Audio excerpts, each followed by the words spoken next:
Hello everyone, welcome to Sanjay Suman classes.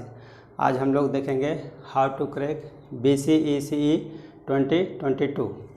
यह बिहार सरकार के द्वारा आयोजित जितना भी प्रोफेशनल कोर्सेज है, मेडिकल कोर्सेज, एग्रीकल्चर या फिर फिशरीज कोर्सेज या फिर डेयरी टेक्नोलॉजी, प्रोफेशनल कोर्सेज जितना भी ग्रेजुएट लेवल का है उसके लिए जो है कंबाइंड लेवल का एग्ज़ाम लिया जाता है, Bihar combined entrance competitive examination 2022। उसी के आधार पर जो है सारे कोर्सों में जो है नामांकन लिया जाता है। तो इसके अंतर्गत जो है मेडिकल कोर्सेज के अंतर्गत जो है उपलब्ध है फार्मेसी। तो इसमें जो है फार्मेसी, इसके लिए योग्यता है फिजिक्स, केमिस्ट्री या फिर मैथ या बायो। इसमें 10+2 लेवल के आधार पर जो है इसमें एडमिशन होगा। 10+2 साइंस सब्जेक्ट से पास किए तो फार्मेसी के लिए या तो फिजिक्स, केमिस्ट्री, मैथ से पास किए हैं या तो फिर फिजिक्स, केमिस्ट्री, बायोलॉजी से। दूसरा कोर्सेज है फिजियोथेरेपी एंड ऑक्यूपेशनल थेरेपी। फिर तीसरा है bachelor of medical lab technology, ये जो है लैब टेक्नीशियन का है। तो इसमें जो है बैचलर का डिग्री है। और फिर bachelor of optometry, bachelor of operation technology, और फिर आगे है bachelor of radio imaging technology. इसी के अंतर्गत जो है एक्सरे वगैरह इसी के अंतर्गत आता है। बैचलर ऑफ ऑप्टोमेट्री, इसमें आँख से संबंधित है ऑप्टोमेट्री। और BSc नर्सिंग, जो भी स्टूडेंट इसमें फिर BSc नर्सिंग में एडमिशन लेना चाहते हैं तो उनके लिए जो है, तो ये सारे कोर्सेज के लिए इसमें इसी फार्मेसी को छोड़ करके फार्मेसी में जो है मैथ वाले स्टूडेंट भी एलिजिबल हैं, मैथ वाले और बायो वाले भी। और इसके अलावा बाकी सारे कोर्सेज है उसमें जो है उसके लिए physics, chemistry, biology plus English जो है उसमें कंपलसरी है। इंग्लिश जो है आपका इसमें होना चाहिए। BSc नर्सिंग या फिर इतना सारा कोर्सेज है सभी के लिए। और एग्रीकल्चर कोर्सेज की बात करें, एग्रीकल्चर, फिशरीज या फिर डेयरी टेक्नोलॉजी के लिए, तो ये जो है इसमें बिहार एग्रीकल्चर यूनिवर्सिटी भागलपुर, इसके अंतर्गत जो है 2 प्रकार का कोर्स उपलब्ध है, BSc एग्रीकल्चर और BSc हॉर्टिकल्चर। तो BSc एग्रीकल्चर में जो है 50% सीट जो है भरा जाएगा फिजिक्स, केमिस्ट्री, मैथ से, और फिजिक्स, केमिस्ट्री, बायोलॉजी दोनों ग्रुप वाले स्टूडेंट से इसमें 50% सीट भरा जाता है। और BSc हॉर्टिकल्चर में इसमें भी 50% सीट जो है भरा जाएगा। केमिस्ट्री, बॉटनी या फिर एग्रीकल्चर से पास किए हैं, या फिर फिजिक्स, केमिस्ट्री, एग्रीकल्चर से, या फिर मैथमेटिक्स, बॉटनी, एग्रीकल्चर, या फिर मैथमेटिक्स, केमिस्ट्री, एग्रीकल्चर। ये सारे ग्रुप जो है इसमें एग्रीकल्चर कैटेगरी के अंतर्गत आएंगे। और फिर नेक्स्ट है Bihar animal science university Patna में, जो कि पटना में स्थित है। इसमें जो है एक प्रकार का कोर्स उपलब्ध है BSc फिशरीज साइंस, मत्स्य विज्ञान में इसमें ग्रेजुएशन कर सकते हैं। तो इसके लिए जो है या तो फिजिक्स, केमिस्ट्री, मैथ, बायोलॉजी होना चाहिए, या फिर फिजिक्स, केमिस्ट्री, बायोलॉजी होना चाहिए, या फिर एग्रीकल्चर। तीनों ग्रुप वाले स्टूडेंट के लिए ये इसमें सीट उपलब्ध है। और फिर नेक्स्ट बात करते हैं डेयरी टेक्नोलॉजी। जो लोग जो है डेयरी विज्ञान में, डेयरी प्रौद्योगिकी में ग्रेजुएशन करना चाहते हैं, बीटेक, डेयरी टेक्नोलॉजी में बीटेक होता है, बीटेक इन डेयरी टेक्नोलॉजी, या फिर जो है कोई भी इंजीनियरिंग कोर्स में एडमिशन कराना चाहते हैं तो उनके लिए जो फिजिक्स, केमिस्ट्री, मैथ जो है कंपलसरी है। तो इसमें जो है अभी तो फिलहाल जो है डेयरी टेक्नोलॉजी के लिए इसमें जो है सीट उपलब्ध है।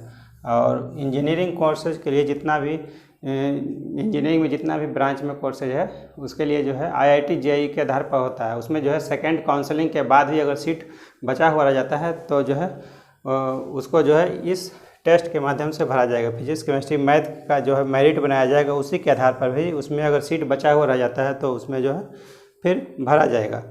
आगे हम लोग देखते हैं इसके लिए एग्ज़ाम पैटर्न क्या है, सिलेबस इसका फिर क्या है।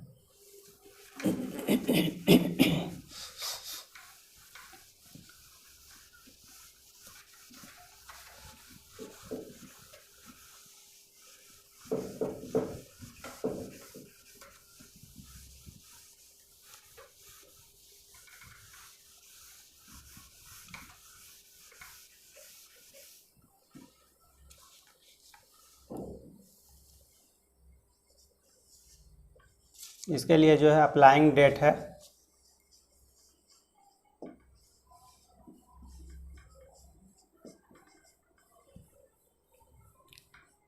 17/5/2022 से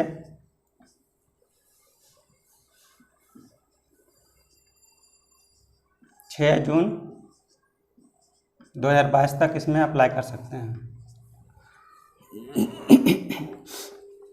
इसके लिए जो है एग्ज़ाम पैटर्न अब देखते हैं।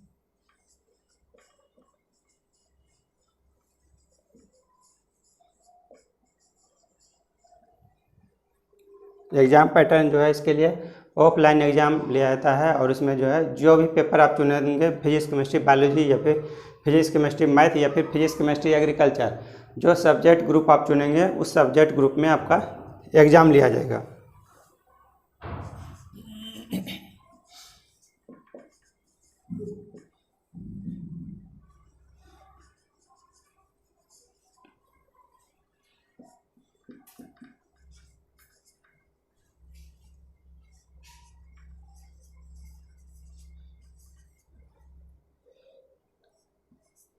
फिजिक्स जो है 400 मार्क्स का रहेगा।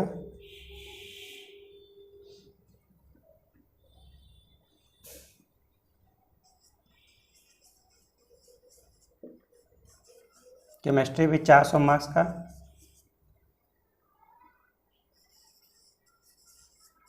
मैथ 400 मार्क्स का। बायोलॉजी यह भी 400 मार्क्स का। और लास्ट में एग्रीकल्चर साइंस ये भी 400 मार्क्स का रहेगा। सभी के लिए जो है सभी के लिए 1.5 घंटा टाइम जो है फिक्स किया है सभी पेपर के लिए। और इसमें जो है क्वेश्चंस जो रहेगा सभी के लिए नंबर ऑफ क्वेश्चंस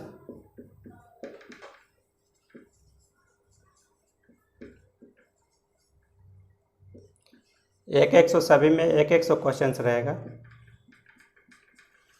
100 क्वेश्चन जो है प्रत्येक क्वेश्चन 4 मार्क्स का है, तो जो है 100 क्वेश्चन हो गया 400 मार्क्स का।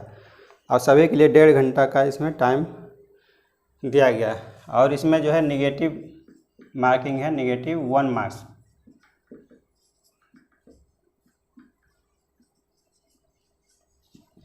इसमें निगेटिव मार्किंग का प्रावधान है।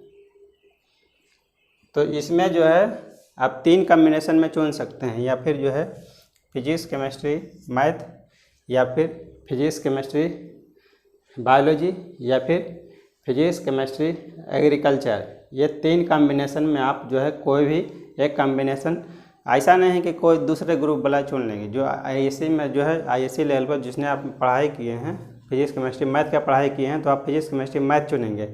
ऐसा नहीं है कि आप जो फिजिक्स केमिस्ट्री उसमें एग्रीकल्चर चुन लेंगे या तो फिर बायोलॉजी। जिस सब्जेक्ट ग्रुप से आपने पढ़ाई किया उसी सब्जेक्ट ग्रुप में आप जो है ये इसमें अपना पेपर चुनेंगे और फिर एग्ज़ाम देंगे। उसी के आधार पर जो है आपका मेरिट बनेगा और उसमें जो है आपको एडमिशन दिया जाएगा, उस कोर्स के लिए आपको एडमिशन दिया जाएगा। अब हम लोग देख लेते हैं इसके लिए जो है कौन कौन सा इसमें बुक्स पढ़ना चाहिए।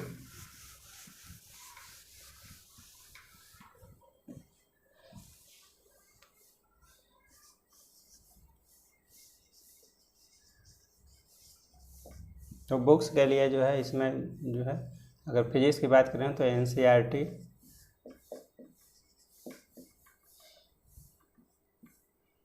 एनसीईआरटी 11+12 का जो है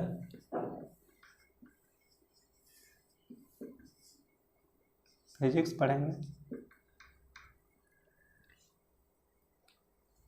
और इसमें पढ़ सकते हैं concepts of physics,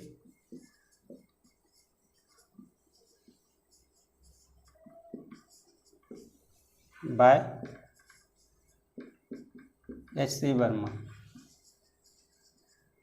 one of the best book of physics. तो इसका थ्योरी भी पढ़ लेते हैं और इसे न्यूमेरिकल से भी सवाल पूछा जाता है, जिसमें थ्योरी भी पढ़ लेते हैं इसका, तो इससे काफ़ी आपको फ़ायदा मिल सकता है। दूसरा जो है केमिस्ट्री के लिए एनसीईआरटी का जो है इसको कंपलसरी है, इसको पढ़ना एनसीईआरटी का बुक जिस पेपर के लिए आप दे रहे हैं। ये केमिस्ट्री के लिए और इसके लिए जो है दूसरा बुक पढ़ सकते हैं IIT chemistry by doctor OP Agarwal.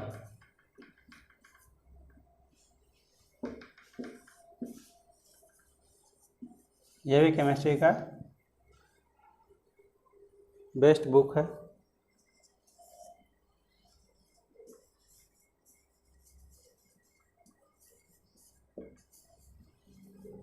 Mathematics के लिए बना सकते हैं कैसे चिन्ह से, या फिर कोई भी एक बुक से बना सकते हैं।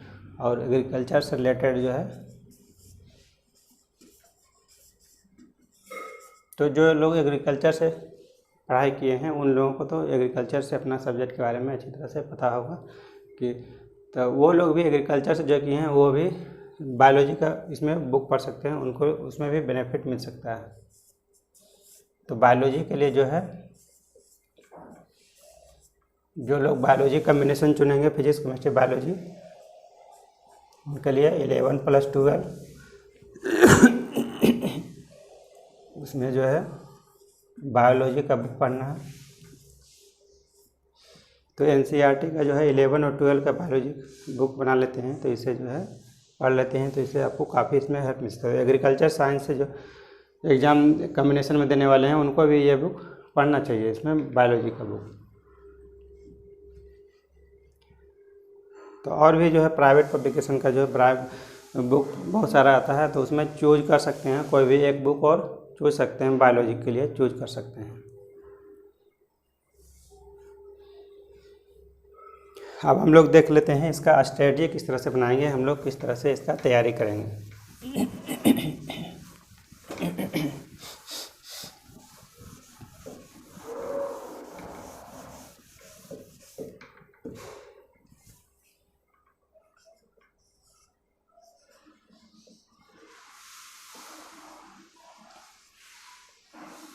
तो हम अपने स्ट्रेटजी को जो है 2 भागों में बांट सकते हैं। 50% टाइम जो है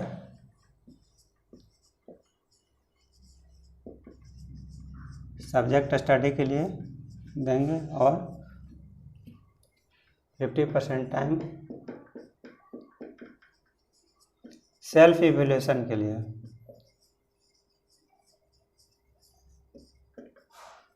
जितना आपने तैयारी किया है, सब्जेक्ट स्टडी किया है, उसको जांचने के लिए हम लोग सेल्फ इवैल्यूएशन आत्ममूल्यांकन करेंगे, किस तरह से उसको जांचेंगे। तो पहले हम लोग आते हैं सब्जेक्ट स्टडी में। तो इसमें जो है कोई भी जो है पेपर का जो है आपको जो है उसमें अगर एक बुक आपको चुनना चाहिए।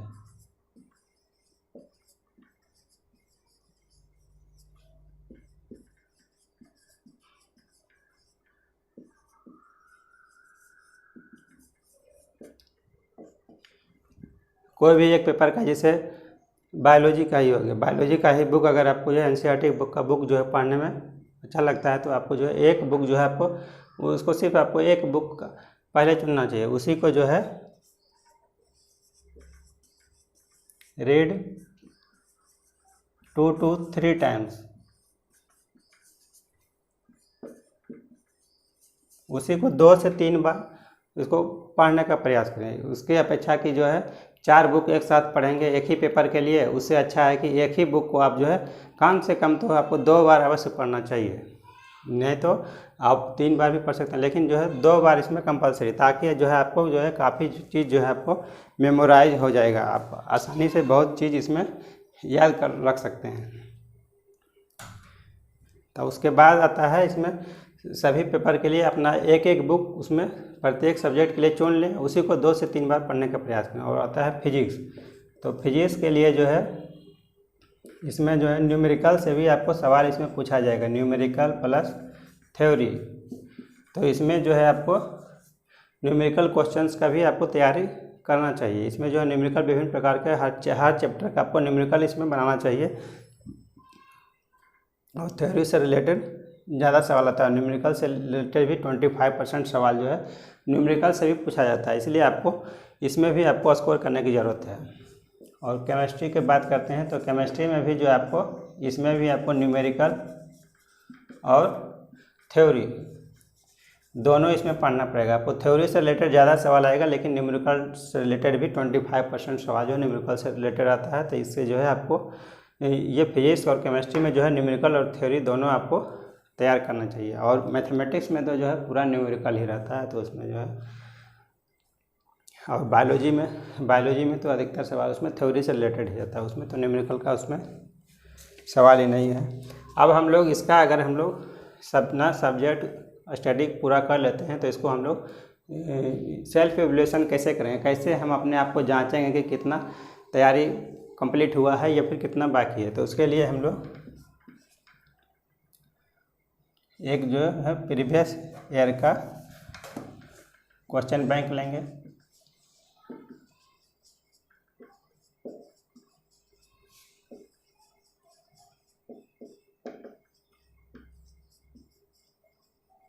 प्रीवियस ईयर का क्वेश्चन बैंक लेंगे। डेली 1 मॉक टेस्ट, एक मॉक टेस्ट डेली हम लोग देंगे। 2 नहीं दे पाएंगे क्योंकि इसमें जो है 1.5 घंटा का आपको 3 पेपर कम से कम आपको 3 कम्बिनेशन में चुनना है। मान लेते हैं कि physics chemistry biology, physics chemistry या फिर बायोलॉजी आपने चुना है, तो आपका जो है 1.5, 3, 3.5, 1.5, 3, 4, 4.5, तो मतलब 4.5 घंटा ऐसे ही आपका हो गया। टेस्ट का ही हो गया, अलग पेपर का, हर एक पेपर का आपका अलग अलग टेस्ट हो जाएगा। तो 2 टेस्ट देंगे तो आपका 9 घंटा इसी में आपका टेस्ट में ही चला जाएगा। तो इसलिए कम से कम जो है आपको एक टेस्ट जो है आपको इसमें डेली देना है, डेली 1 मॉक टेस्ट। और 100 मॉक टेस्ट जो है दे देना है बिफोर द एग्ज़ाम, एग्ज़ाम से पहले तक आपको जो है 100 मॉक टेस्ट आपको दे देना है। तो आपका जो है इसमें निगेटिव मार्किंग का प्रावधान है इस एग्ज़ाम में, इसलिए आपका जो है ज़्यादा से ज़्यादा सही होना चाहिए, ज़्यादा से ज़्यादा आपको स्कोर होना चाहिए। तो डेली आप मॉक टेस्ट देंगे तो जो है आपका स्पीड, एक्यूरेसी और टाइम मैनेजमेंट, ये तीनों में आप सुधार कर सकते हैं।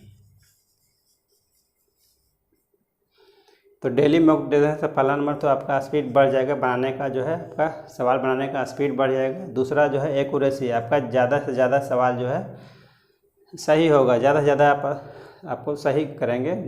और तीसरा जो है आप टाइम मैनेजमेंट, आप जो है 1.5 घंटा के अंदर में ही 100 सवालों को कैसे जो है आप आसानी से हल कर सकते हैं, वो आप मैनेज कर सकते हैं। ऐसा स्थिति नहीं आएगा कि आपका जो है टाइम समाप्त हो जाएगा और जो है सवाल बचा ही रह जाएगा। तो वैसा स्थिति कब होगा, जब जो है आप इतना पहले से आप जो है मॉक टेस्ट देंगे, डेली 1 मॉक टेस्ट देंगे और जो है 100 मॉक टेस्ट कम से कम जो है एग्ज़ाम से पहले तक आप दे देंगे। इससे आप जो है आपका स्पीड, एक्यूरेसी और टाइम मैनेजमेंट आप जो है तीनों में सुधार कर सकते हैं।